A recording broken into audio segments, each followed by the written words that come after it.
Here's more wrestling news for January 5th, 2023, and we're starting off with news from Wrestle Kingdom 17 as Kenny Omega captured the IWGP United States Heavyweight Championship from Will Ospreay on the show, but was left feeling worse for wear.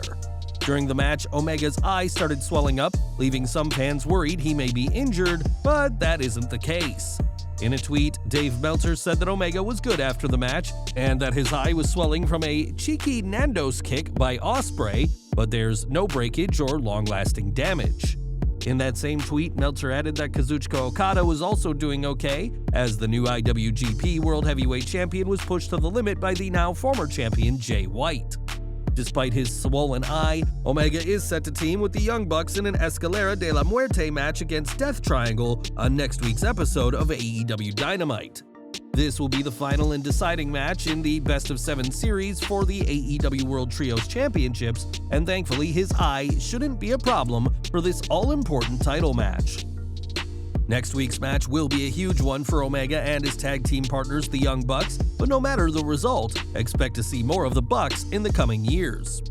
Fightful reports that Matt and Nick Jackson are discussing new deals with the company, and while the terms or whether they've signed is unknown, these discussions have become known in the locker room.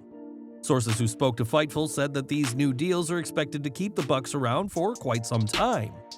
It was the Bucks who co-founded AEW in 2019 alongside Omega, Tony Khan, and Cody Rhodes, and after everything that happened last year, we're sure that both sides will be looking forward to some stability with some brand new contracts.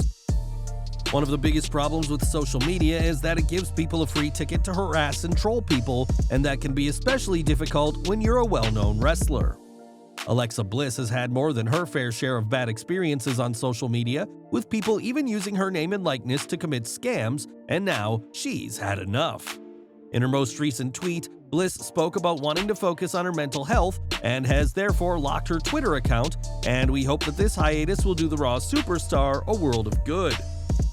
When Vince McMahon retired from WWE last year, it wasn't long before John Laurinaitis was fired from the company, seemingly over his alleged ties to the McMahon scandal. Since then, Laurinaitis hasn't had any role in the world of professional wrestling, but now the former WWE head of talent relations will make an appearance. Laurinaitis will be brought in by Bobby Fulton's Big Time Collectibles at WrestleCon over WrestleMania 39 weekend, the same event which Rob Van Dam will be appearing at. Johnny Ace isn't exactly the most well-liked person in wrestling, so it's interesting to see what kind of reception he gets at this meet and greet, but the former Raw and Smackdown GM will be in town for WrestleMania 39. In his 3 matches with WWE, Logan Paul has proven he belongs in the squared circle, but recently, the Maverick's non-WWE work was called into question. A game called Cryptozoo that Paul has been involved in recently was blasted as little more than a scam, with some users dunking thousands of dollars without seeing any returns. On his podcast, Paul claimed that the reports about Cryptozoo are nothing more than hit pieces and said that CoffeeZilla, the YouTube account that supposedly investigated Cryptozoo, knows he is innocent. Paul claimed that CoffeeZilla should use his patron money to hire a good lawyer over these alleged defamatory comments, saying he has used Logan's name for views and money with his lopsided journalism. It was reported last month that current plans for Paul at WrestleMania 39 is for the YouTube sensation to face John Cena, but right now, the young WWE superstar has potential legal action on his mind. In 2014, Dave Bautista got his big break in the world of acting when he was cast as Drax the Destroyer, one of the Guardians of the Galaxy in the Marvel Cinematic Universe. This May will see the release of Guardians of the Galaxy Volume 3, which will mark the final film in the series, and the Animal is somewhat relieved. In an interview with GQ magazine, Bautista spoke about bringing Drax to life on the big screen, but doesn't want the alien warrior to be his legacy on the silver screen. I'm so grateful for Drax, I love him, but there's a relief that it's over. It wasn't all pleasant, it was hard playing that role. The makeup process was beating me down, and I just don't know if I want Drax to be my legacy. It's a silly performance, and I want to do more dramatic stuff. In the past, Bautista has expressed his frustrations that his character wasn't developed enough, and if you've read the Guardians comics, you'll know there's plenty Marvel could have done with Drax. WWE's resident animal has become quite the hot commodity in Hollywood, working with blockbuster franchises including James Bond and Blade Runner, and he's now excited for more serious roles away from Marvel. It was during last week's Smackdown that Charlotte Flair made her return to WWE TV and wasted no time in regaining the Smackdown Women's Championship. Dethroning an exhausted Ronda Rousey, Charlotte's win was another huge moment for her, but one that her father didn't watch live.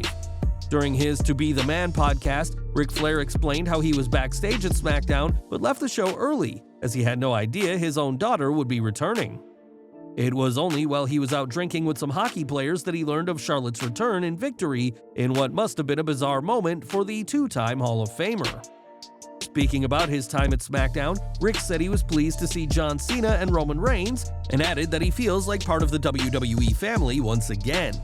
In the past, Ric has said Charlotte doesn't tell him about plans for her, as they both realize that Flair will likely spoil these plans, so it's for the best that Ric was kept in the dark during last week's SmackDown.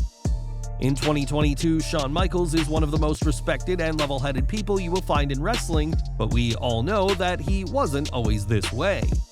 In the 1990s, Michaels was difficult to work with, to say the very least, and his outbursts both in and out of the ring proved to be a problem for Jim Ross. Speaking on his Grilling JR podcast, the AEW commentator spoke about being the head of WWE's talent relations and how Michaels made his job all the more difficult. "I got complaints about Shawn from talents all the time, pretty much on a daily basis.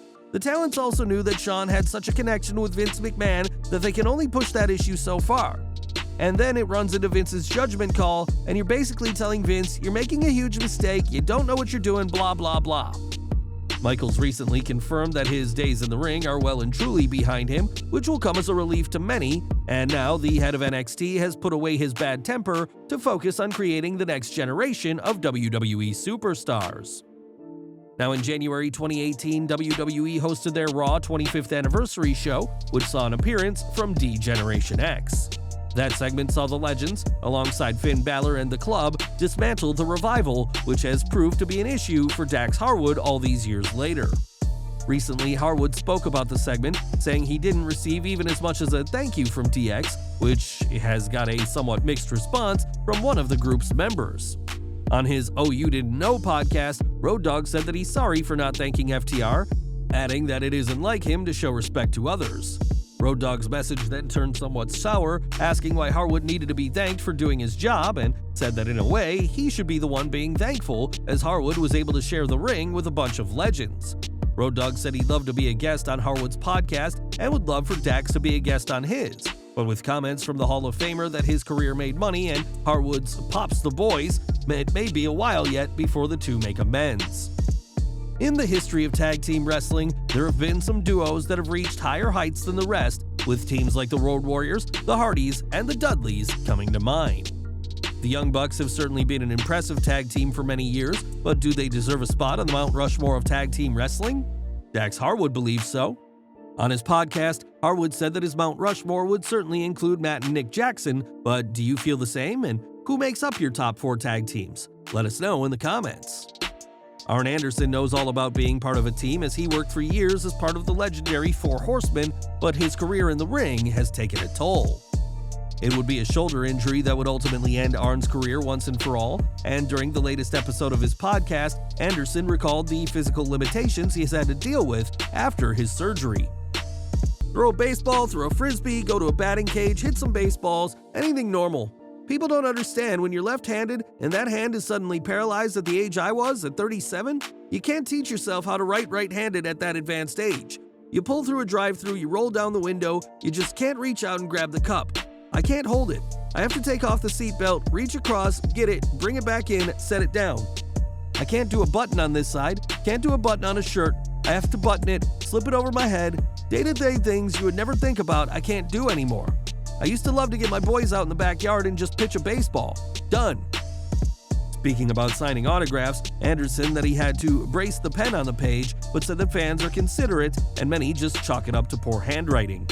Despite his shoulder and arm issues, Anderson remains a name in wrestling and works as part of AEW, a sign just how much he loves the wrestling business.